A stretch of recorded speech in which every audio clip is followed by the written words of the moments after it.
Sonny, Hogan Gidley here is what would you call him? You're a pundit, right? Isn't that right, Hogan? Would Sure. you call yourself a pundit? Sure. Yeah, he was. You just got from There's a got that better. from. I'm sure there's a better way to describe that. But How sure. about insightful political analyst? How about that? Oh, Senior insightful. communications strategist. How about that? So Hogan Yeah. just got back from Tuscaloosa, where he was for the most recent Republican debate as a incisive political commentator for News Nation, right, Hogan? That's correct. Yeah.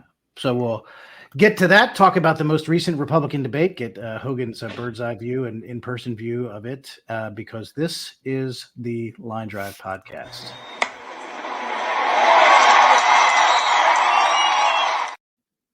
And I'm Tim Murtaugh, but first we should say you should like and subscribe and follow all the things, do all the things on this podcast. And then I will get to, but first we should talk about the idea that Hunter Biden has been indicted. That's kind of big news over the last 12, 24 hours or so.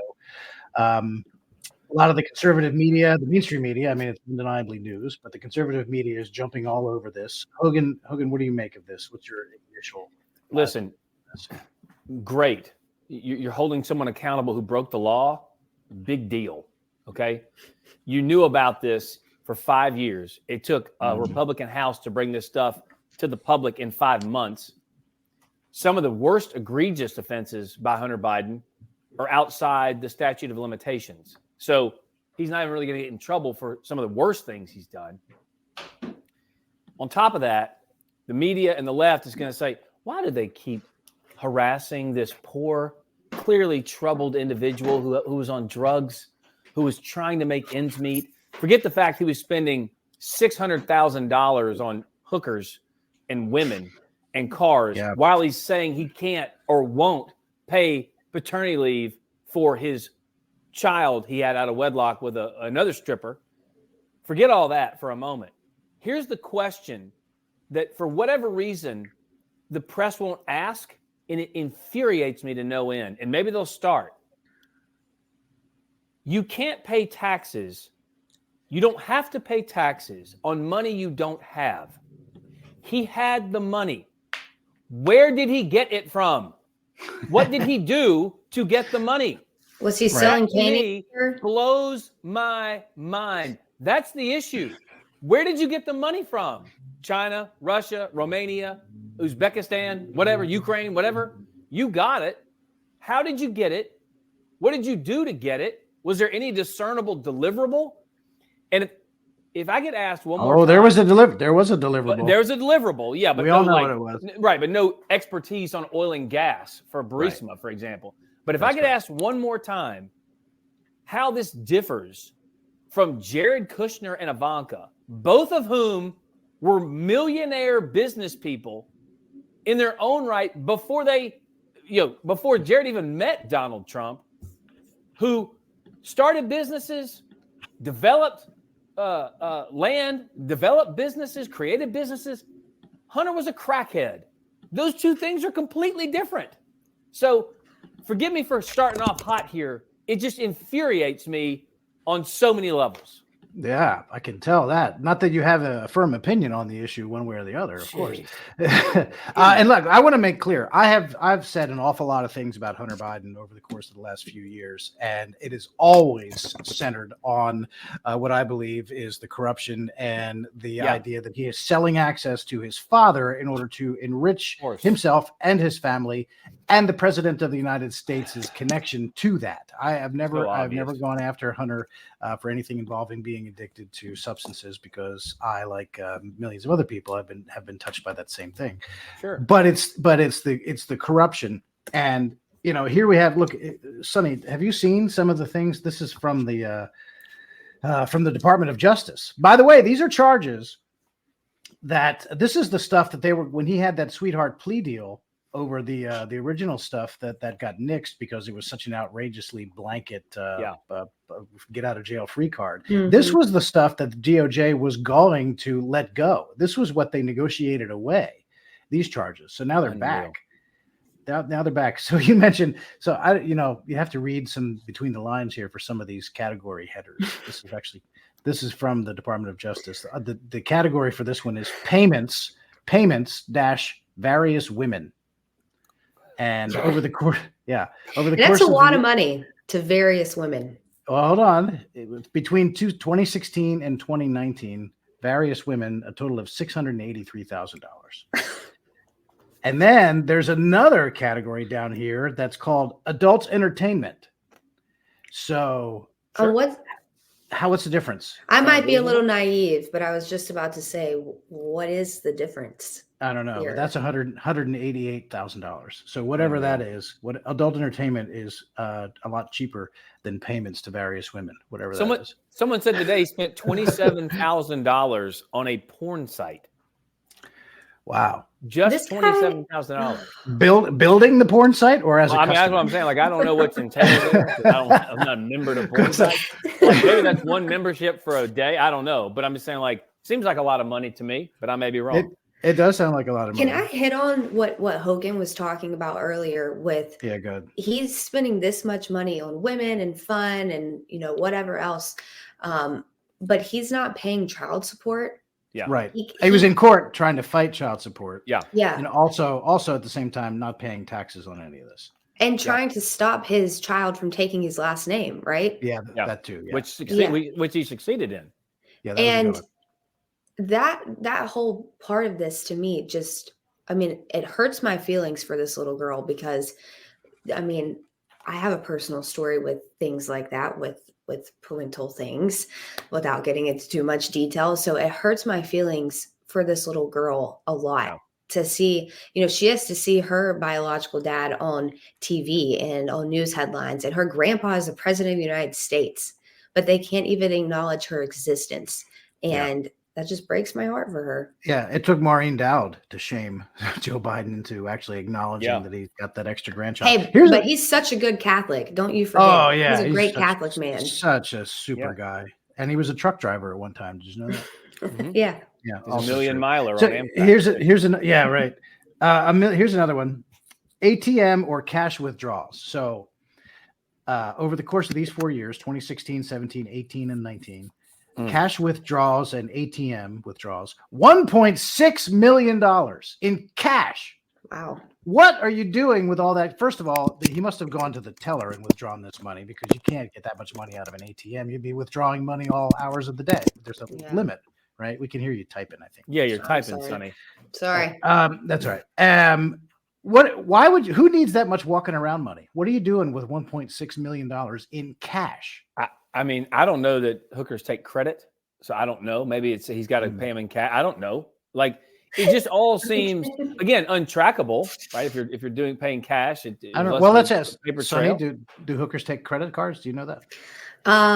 They might have. The little the square thing that you can plug into your phone. That is a new invention. Oh, that thing. Yeah. Yeah.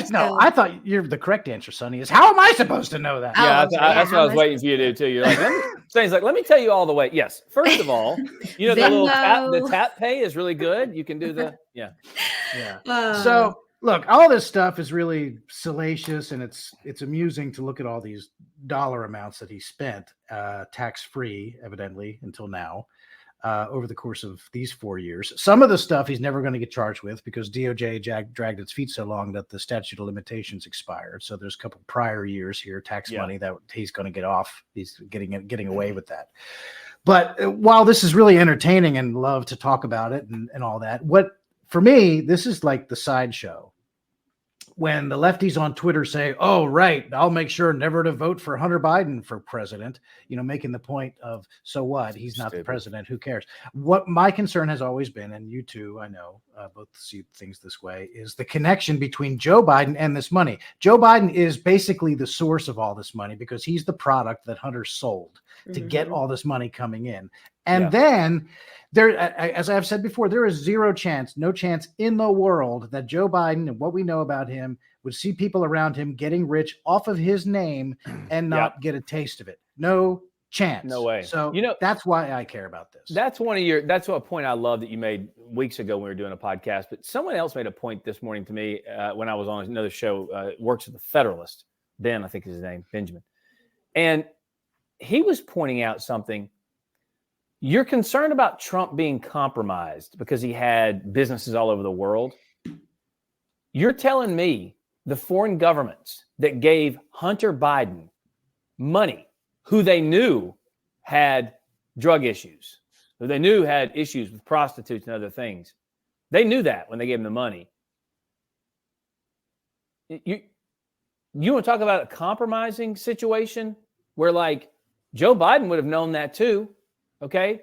So what did they have where they're like, yeah, because it's not responsible to give $20 million to a family through the guy who is known to blow through it in a month on hookers, crack, and cars, right? So they knew that. They knowingly gave money to him because they knew they would have leverage, it seems to me. Now, I'm making a leap here, so don't come at me, Twitter or wherever. But, like, understand that. You don't give money to someone you know is going to flit it all away unless you're assured of not just some return on that investment in some form or fashion through influence with Joe, but you also know if you need it and you need to pull on that lever, right? Pull on that string to get the guy who has all these horrible personal problems to do something for you, you can do that too. You know what I mean? And you know what? What follows directly from that, Hogan, that's an excellent point. If you have influence over and you have something on the son of the president, if you have blackmail leverage against the son of the president, you have that same leverage against the president. Yeah. If you have the power over one of his children, you've got power over him too. That's because the point. We all know they make a big deal out of how much Joe Biden loves his family. If you've got a member of his family in the vice and can squeeze it at any time you want, you've got Joe Biden in the vice too. Yeah. Well, Tim, what do you think happens here? So he's getting indicted. What's the end game here? I know. Yeah. Hogan's saying nothing. That's my thought process too. Yeah. I mean, I don't know. He's going to get some kind of, if they indicted him on these things, it means he's going to be convicted of it or eventually plead guilty to it or something. And so there will be some punishment of some kind. I doubt very seriously. If it gets to it, if it comes down to that, his father will pardon him. Joe Biden will not let his only remaining son go to federal prison. Yeah, I don't think he will pardon him before it ever gets to that. But again, this is a smokescreen. Again, my concern is where's Joe Biden and his involvement in all of this? And this will let the Biden DOJ and all the Democrats say, see that there aren't two tiers of justice. We're prosecuting the president's son. You're prosecuting him, so you do not have to prosecute Biden or investigate Biden. It makes it where he doesn't have to testify. Like in front of Congress, he can claim he's under indictment, can't do it. But it goes back to what I said politically, Tim. I don't want to. There are three political topics, issues that should be off the table in this upcoming election, or at the very least, Republicans should use against the left. I don't want to hear a word from Joe Biden about white privilege. I don't want to hear a word from Joe Biden about gun control. And I damn sure don't want to hear a word about Joe Biden regarding paying your fair share in taxes. His bitch son didn't do that. Forgive my language here, but give me a break. I'm sorry. He had a gun. He treated it like it was a toy, which is ridiculous. Yeah. He obviously didn't pay his taxes. And you're telling me anyone else in this position hasn't already been arrested, hasn't already done jail time, and this guy's skirted for 5+ years in this situation where they covered for him. And Hunter says, I don't want to go speak in front of Congress unless they do it my way, unless it's public first, right? Because he's going to go testify. And Comer rightly said, wait a minute. You have lived your life where the rules don't apply to you. They're going to apply to you here. You do it privately, we'll release the transcript, and then you do it publicly. We're not doing it your way. I mean, you get every break in the book from law enforcement, from the DOJ, from the FBI. You don't have to follow any of those rules, no rules of life, of morality with your own illegitimate child. So I'm sorry, spare me. You're going to do it the way they want it done. And now I think he has an out where he doesn't have to testify at all, which is sad. So again, I don't want to be weird, but isn't that odd that all of a sudden he gets indicted after the subpoena, after he has to go before Congress, which is no picnic, don't get me wrong, but he could use that not to testify. Forgive me for calling this connected in some way, but I'm putting on my I'm going to make a tinfoil hat and put it on for the rest of the interview. Yeah, the indictment is a clear way out of him testifying before Congress. Yeah. Obvious. Fired up today, Tim. Yeah, but how do you I think? can tell that. We talked, or Tim talked about a little bit, the media element of this whole thing with, are they going to be held accountable? Likely not. No. But how does this play into the election coming up? Will voters remember this far removed from the election? We're over less than a year from the election, but I hope this stays fresh in voters' minds as we approach the upcoming pick of a new president. Yeah, look, the key to this to me is that this is not Joe Biden. This is Hunter Biden. You still have to make the leap. And I know that the Republicans in the House Oversight Committee, they are trying and they're coming out with new and more information kind of week by week. And there are some financial links. And we go back to what we learned in the laptop, which everyone wanted to doubt in the first place. And we know that they had access, Joe and Hunter had access to the same bank accounts. They commingled their funds. If money went into Hunter's bank account, Joe had access to that. And it is interesting. We've talked about this before with the gun charge.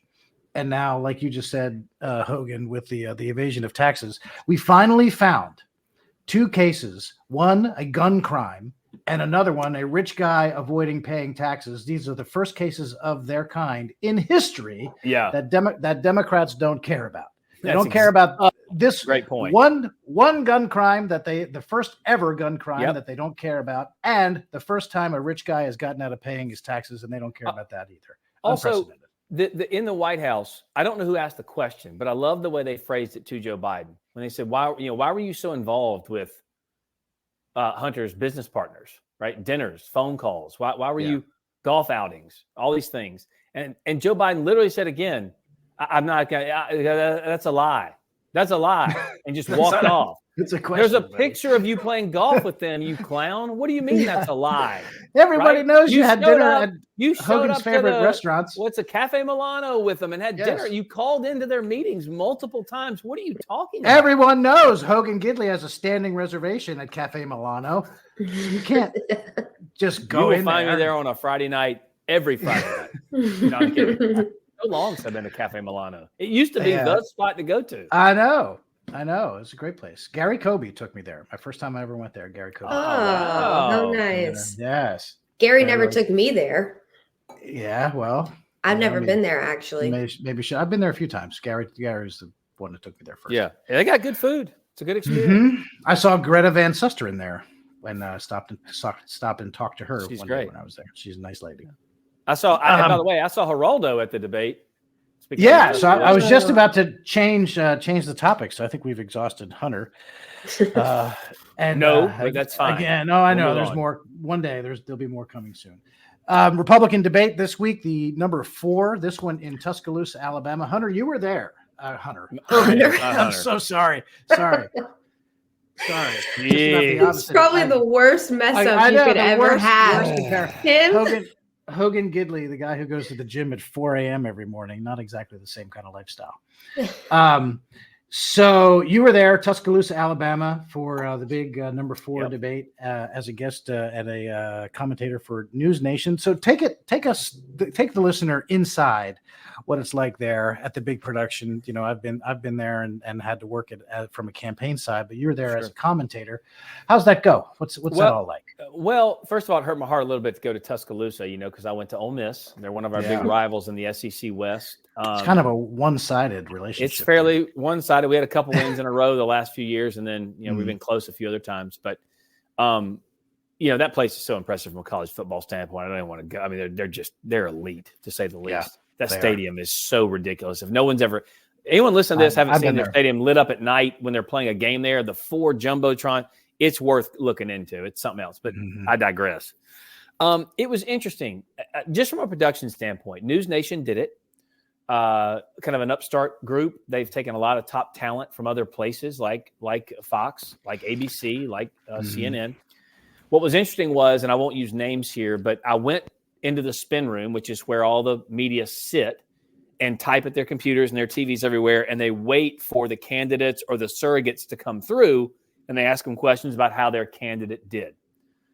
Tim and I know this very well. Sonny, you know this very well. And Debate nights, if you're not on a campaign, as Tim and I have said, are a lot of fun. If you're on a campaign, not so much. It's a lot of work. So I was just there as a spectator and then a commentator.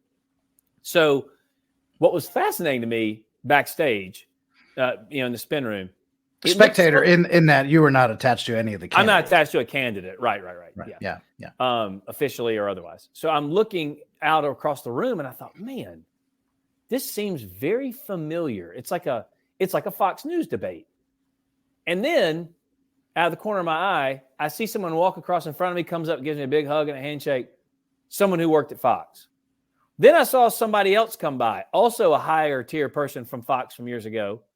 Then a third person comes by who ran all the debates for Fox, who now is at News Nation. I was like, yes, a piece of the puzzle has fallen into place. Now I see how they've been able to pull this off in just a couple of years of existence, because they hired people who knew what they were doing and said, here are the keys, get it done. So from that aspect, it was interesting. The debate itself, it was more the same. It's a primetime debate, primetime topics, primetime audience, but the primetime candidate isn't there. Right. It's hard to gain ground on somebody swinging at a vapor, at a ghost. He wasn't there. Trump is so far ahead, and there's a reason for him to go. So it was a lot of the same thing, bickering amongst each other to see who could be in second place. And if for some wild fantasy, some implausible action of Trump being taken out by the FBI case or DOJ coming after him or some legal thing, they're just fighting for number two. Yeah. And it's very obvious up on that stage. And we can break that down. I know you have some clips, Tim. Yeah. But one thing I'll say, this is a Megyn Kelly comment. So if you have that clip, be ready, because I'm going to say. I have a couple. What was fascinating to me was her question to each candidate at the beginning. Yeah. It was a long, drawn out, boom, boom, boom, boom. Here's what's wrong. Here's what's wrong. Here's what's wrong. Answer for this. In summary, what she could have just said is, you suck, right? Yeah. Like you're right. The next person, you're pretty awful, right? Even more so than the other person, right? Like that was kind of the summary of the setup. It was like, here's all that's wrong with your campaign, all that you've done wrong. I mean, it's not working, is it? It was kind of a fascinating exercise in. Yeah. So let me play. This is the first one. And Sonny, coming out of this soundbite, let me get your reaction to it.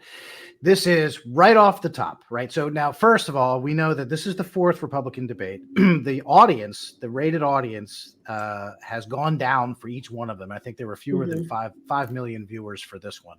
And it's the lowest. Each one has gotten lower and lower and lower. So the audience attention span for each one of it, if it was 2 hours long, right? So you got to figure the audience is getting smaller, and the audience of this individual show is probably front loaded. So more people are watching in the first few minutes. And then I imagine there's a really rapid drop off, because who's going to manage to watch 2 hours of this, right? Because it really, at this point, it doesn't seem like it matters. So this is the very first question to any candidate, and it goes to Ron DeSantis. And this is exactly what you're talking about, Hogan. This is Megyn Kelly, and this is the windup of her question to Ron DeSantis. Governor DeSantis, your campaign and its super PAC have spent the most money, had the most high net worth donors, and had a wave of momentum coming into this race after your big re-election win in Florida. You were seen by many as the candidate most likely to consolidate the non-Trump field. But here we are, a month out from the first real votes, and you haven't managed to do it. In fact, Nikki Haley is beating you in New Hampshire and South Carolina now, and closing in on you in Iowa, not to mention Trump, who is not only dominating in the early states, but is beating you in Florida by over 30 points.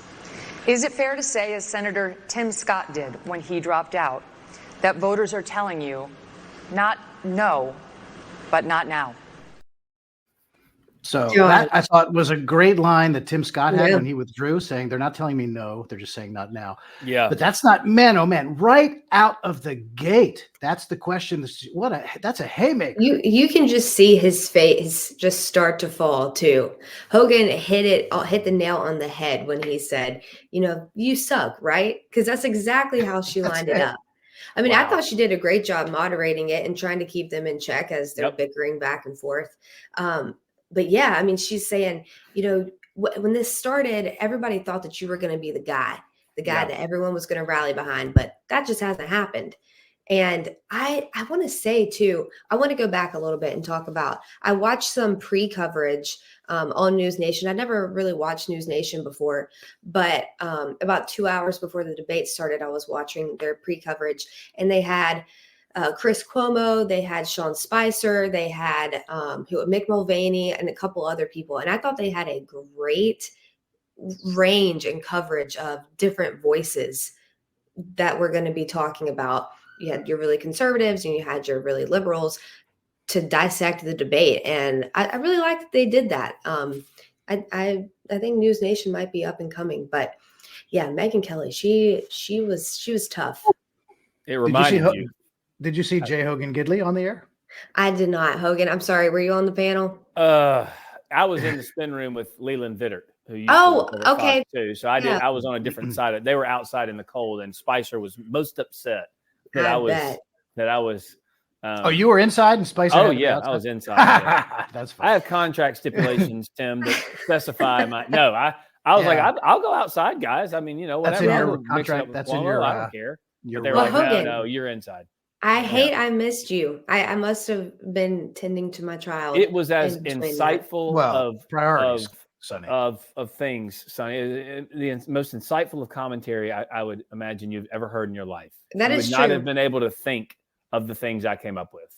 I promise. I'll have to go back and look at it then. Yeah, we'll have to watch that again. Yeah. So I know Leland Vittert, good from his Fox days, good guy. I like Chris Cuomo too. I know I had a run in with him on his show during the Trump campaign, which got a little bit of attention. But I think I liked going on with Chris Cuomo because I think he gets it. He understands that I was there, that political people come on to do a job. Mm-hmm. He's doing his job as sort of the adversarial interviewer, and I get it. I sort of respect that. I don't think he takes it personally. Some other people at some other shows on the network where Chris Cuomo used to work, and maybe at MSNBC, those people take it more personally. Sure. And it's not like they don't understand what everyone's role is, and they were all just filling, and you know what I mean? Like, I hate to use the phrase, they don't get the game, because it's not a game and we all take it very seriously, but everybody has a role to play. Yeah. And when a host is like personally offended by the politics of stuff, it's just like, come on, man, and they're having you on the show. This is work. This is business. Yeah. This is what we do. Don't act like somebody is coming in and, poisoned your dog or something. Yeah. It's not, you take it so personally. Breonna Keeler is one from CNN who just takes everything so personally. She just hates you. You can tell, But so the whole thing degenerated. I'm not going to play this whole thing, but here's Chris Christie and Vivek Ramaswamy. What's your take on this, Hogan, after we hear it? Let me tell you something. That's That's not my deal. That's not my deal. Yes, it's exactly what you said. You do this at every debate. I'll tell you exactly what it is. Don't interrupt me. I didn't interrupt you. Okay? You say this. You do this. You do this at every debate. You go out on the stump and you say something. All of us see it on video. We confront you out on the debate stage. You say you didn't say it, and then you back away. And I want to say exactly what I said, Chris. I'm not done yet. Well, this is now look. This is nonsense. This man is spewing. This man is spewing nonsense. Let me tell you something. This is the fourth debate that you would be voted in the first 20 minutes as the most obnoxious blowhard in America. So shut up for a little while. Sonny is cracking up. What do you think? Well, first of all, I love Vivek has like a Dikembe Mutombo length finger. Not today. Not today. Maybe like, He does that little point. It's so good. Let me talk about Chris Christie for a second. So one of the most adept debaters and politicians on that stage, without a doubt.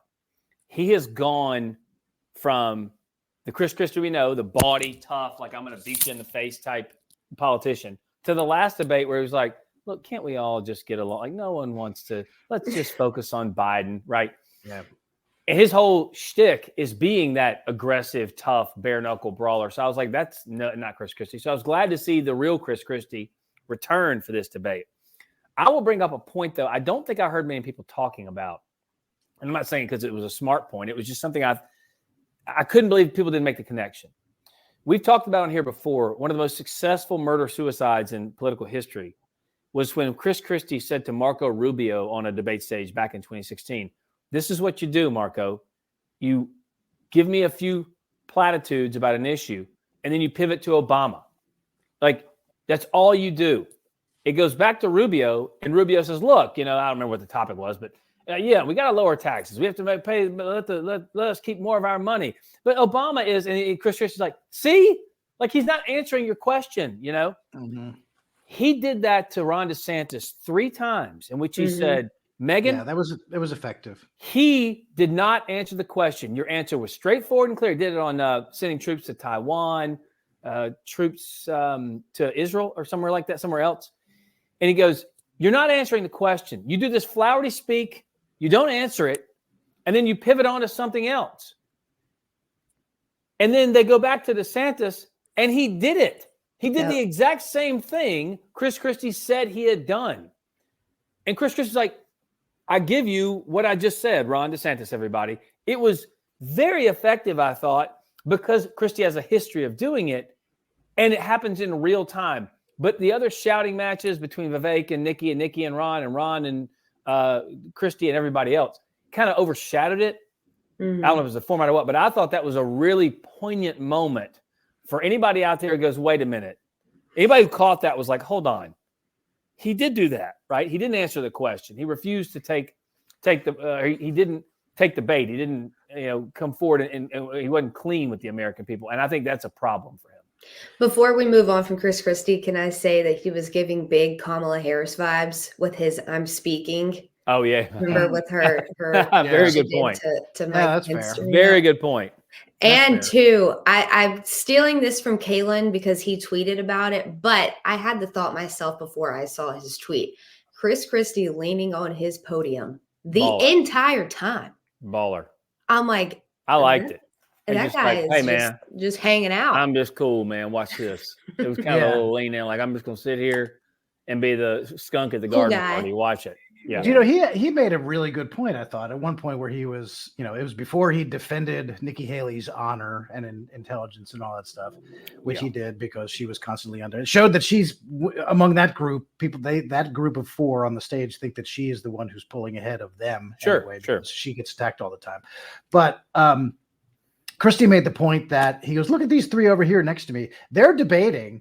They're treating this here like we're trying to decide which one of us is going to be the Republican nominee for president. That's not what we're figuring out here tonight because the guy who's winning, the guy who is way, way, way ahead is not even here. Yeah. So these people on the stage acting like we're making the big decision about who the GOP nominee is going to be. They're way off. That's not what we're deciding here. And that was the third issue, by the way. He got Ron DeSantis on. Is he fit for office or not? And Ron DeSantis would talk around it. Now, the reason he has to talk around it's obvious because if he attacks Donald Trump in the way he wants to, he alienates all of Donald Trump's voters. So he can't do that. Oh, it's a heck of a spot for anybody to be in. Yes. All of them can't do that, right? From the very beginning, Donald Trump, well, now he's got, 65-ish% of the vote, according to these primary polls. But the whole time they've been trying to figure out how to attract his voters without alienating them. And you can't peel off a guy's voters without attacking him or his record or something. Yes. At the same time, everyone knows that Trump voters are fiercely, fiercely loyal to him as a candidate, like no candidate in history that I've seen. Sure. And so how do you do that? How do you thread that needle? How do you get people to come to you from him without attacking him and making them all? You can't. And a reporter came up to me at the beginning because they saw me there, but they knew I wasn't with any campaign. And one guy, though, came up to me and goes, just put a microphone on my little tape recorder on my face and said, hey, any prediction you can give me early on, like a 15, 20-second prediction of what's going to happen? And I just leaned in and I went, Trump won. And I walked off. Yeah, right. I mean, and the more these people debate and the more it descends into this shouting match, the smarter I think Donald Trump is, the wiser I think he is to go, there's no question. I'm okay. I'm going to go do a thing in Iowa, whatever. I'm going to go do some rallies. I'm going to do some town halls, and I'll see you guys in January when I clean your clocks. And now we have 2 more debates coming up. Just announced. Like there's another on CNN. Why? What? It's going to be more of the same. Newsmax or something. Yeah. Weird. And like you said, Tim, the viewership has gone down. I think I saw a tweet yesterday that said the first one had like 14 million. And then the News Nation one estimated around 3.5 million. Oh, 3.5. Okay. So it's even I lower mean, we're going to be less than 1 million no one even watches CNN. So we're going to be under 1 million pretty soon. We should say, do you guys want to just come do this podcast?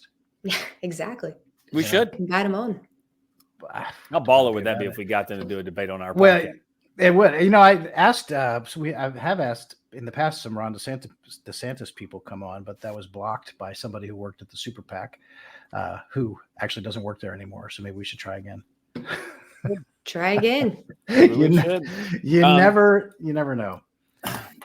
It was what it was that we all expected it would be, which is it was a weird way. That was a Kamala Harris statement I just made. It was what it was, what we all expected it would be. Yeah. Time moves through time. A debate is a televised debate is a time to go on television to debate issues. And these are issues that should be debated. And that's why we debate. On television. On television. That's exactly how she talks. It's unbelievable. But it was a fun time. Obviously getting to see a lot of folks, Tim, Sonny, we've all worked with for a decade, not you, Sonny, I'm sure it was fun. A decade in this business. But it was, it's funny to talk to people behind the scenes and kind of get their gauge of what they think about. And then, kind of what they say publicly is always kind of funny to me, but still, look, they were there. And I think a lot of people saw what was happening. A lot of networks did not send some of their more well-known or top tier reporters or talent for a myriad of reasons, I'm sure. But I think they're kind of gearing up for what happens.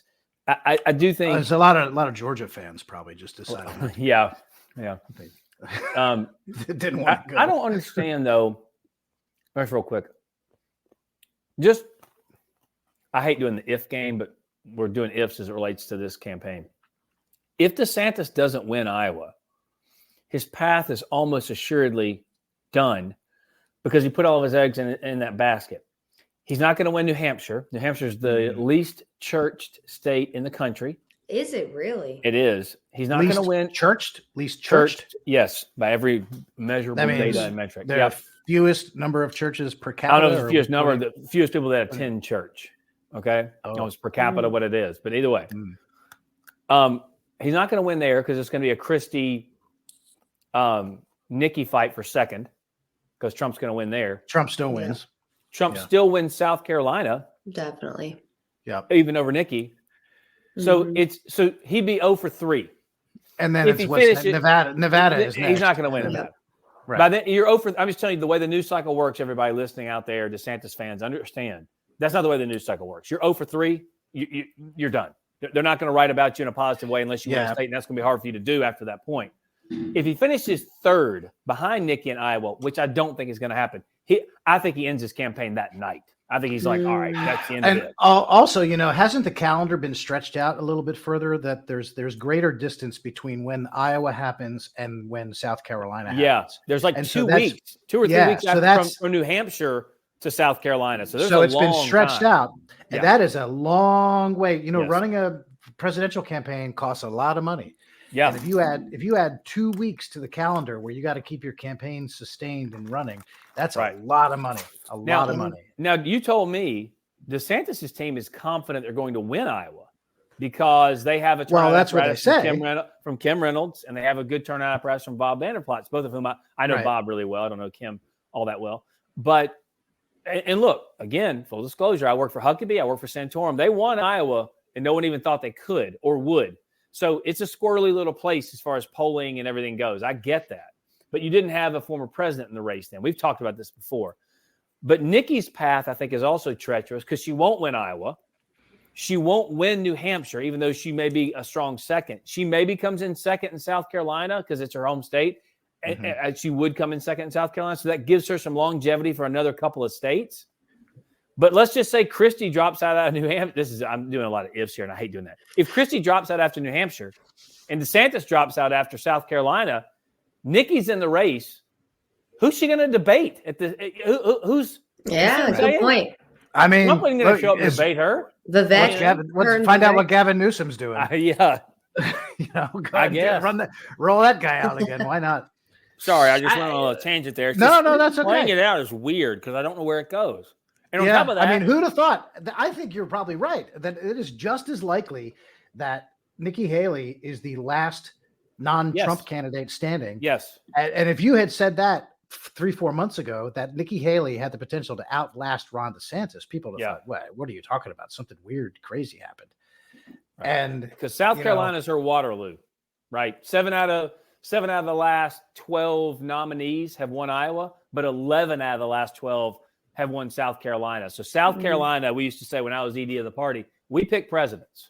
You win on the field. Well, it's that part of the race. It's that part of the race too. Now, after you get the first two behind you, that's when the race starts to mature. Like going into Iowa in a typical time where there's not someone who's sort of in the role as the incumbent, which Trump is really because he's a former president.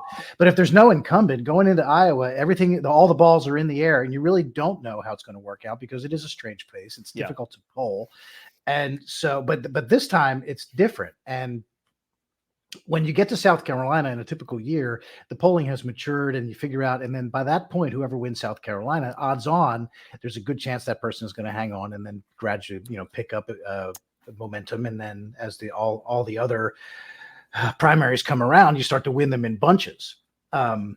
This time, I mean, this has been covered for months and months, but Trump's been in the driver's seat the whole way. So it's not the same. So it's a matter of the interest here, I think, is which one of these in this second group of candidates who lasts the longest. And I still don't think anybody may. I was about to say, money. How about He Vivek? got his own money. He may just say, I'm just going to keep doing this till I get a show or a podcast or something. Who knows? Right? I guess. I don't know. Well, he's making everybody mad along the way. That's for sure. Well, he's annoying a lot of people. All right. So that's a lot of stuff that we've covered. I'd hope to get to some other things, but we're going pretty long here. Sorry. That's all right. Hogan's fired up today. I know. Hogan. We didn't even get to talk about the embarrassing Ivy League college presidents and their testimony. And oh my gosh. Where these people are disgusting. Before we go, this is the president of the University of Pennsylvania. You ready? And Elise Stefanik questioning these witnesses. And the question is, does calling for genocide against Jewish students on campus, does that violate your school's code of conduct? Ms. McGill, at Penn, does calling for the genocide of Jews violate Penn's rules or code of conduct? Yes or no? If the speech turns into conduct, it can be harassment. Yes. I am asking specifically calling for the genocide of Jews. Does that constitute bullying or harassment? If it is directed and severe or pervasive, it is harassment. So the answer is yes. It is a context-dependent decision, Congresswoman. It's a context-dependent decision. That's your testimony today. Calling for the genocide of Jews is depending upon the context. That is not bullying or harassment. This is the easiest question to answer yes, Ms. McGill. That's amazing. Unreal. And she's smiling while she's answering. Yeah, sure. First, calling for the genocide, which is a fancy way of saying murder, calling for the murder of anyone who is Jewish is not harassment unless it's put into action, unless it becomes conduct. So at the University of Pennsylvania, as long as you don't actually engage in the act of, killing people, then it's okay. Well, there's also a difference here between freedom of speech just in general society and speech code and conduct codes on college campuses, which are different. If you're on a college campus and you were to say, I want the genocide of all gay people, I want the genocide of all black people, I want the genocide of all transgender people, you'd be off that campus before you could finish the end of the next sentence. You'd be kicked off, you'd be made a social media pariah, you'd never work again. And by the way, you shouldn't. Whatever happened to remember any other group, for whatever reason, this is a extreme national controversy. But for whatever reason, again, it's like the Jews are the exception. And for whatever reason from that, these colleges and universities continue to allow this to occur as if they're going to find some safe haven and protection because, for whatever reason, I'll say again, the left has given them that home for that mentality for that ideology for far too long, and now it's exposed. Yeah. Whatever happened to words are violence, right?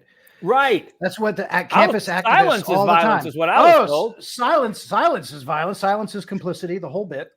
Words are violence, and blah blah blah blah. But Hey, no. at least she put out a statement afterwards. Don't worry. She tried to clean that it up with hostage the video? video. Well, just because their public relations firm that Penn has on retainer came in and said, you can't do that. You probably shouldn't say that. Calling for genocide against the Jewish people Probably not going to. does not depend on context. Yeah. It does not.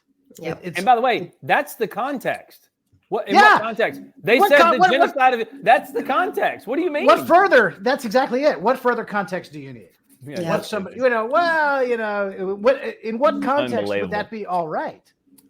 I would have rather. Yeah. Well, it depends on the context. Okay, then you give me for instance, where that would be. That's all a right. great question. Yep. You know, she You can't need to- come up Tim with one. There's no Tim for way. Congress. Yes. Tim, we'll work No. your campaign. We would for free. Yeah. I would do it for free, You know what? Tim. Me too. Well, I would be afraid that I would win with your, and I don't want that. And no one wants that. No one wants me in Congress, and I don't want to be. I remember. I got two people who do. That's right. Well, that's not. You can't vote for me anyway. You're out of district. Do you even know the rules of voting? I've been doing elections. I could vote for you 5 times from my apartment in D.C. Well, that's true, but I don't even live there. I live in Virginia. But that reminds me of my old boss, Congressman Lubar, former Congressman Lou Barletta from Pennsylvania. When he first got to Congress, he was mayor of his small town, Hazleton, and he got to Congress, and he used to say, "I looked around and I looked at being in Congress and these fancy marble hallways and all that stuff, and I said to myself, how did I get here? What am I doing here?" And then after a couple of weeks, I looked around at all my colleagues and I thought to myself, what are they doing here?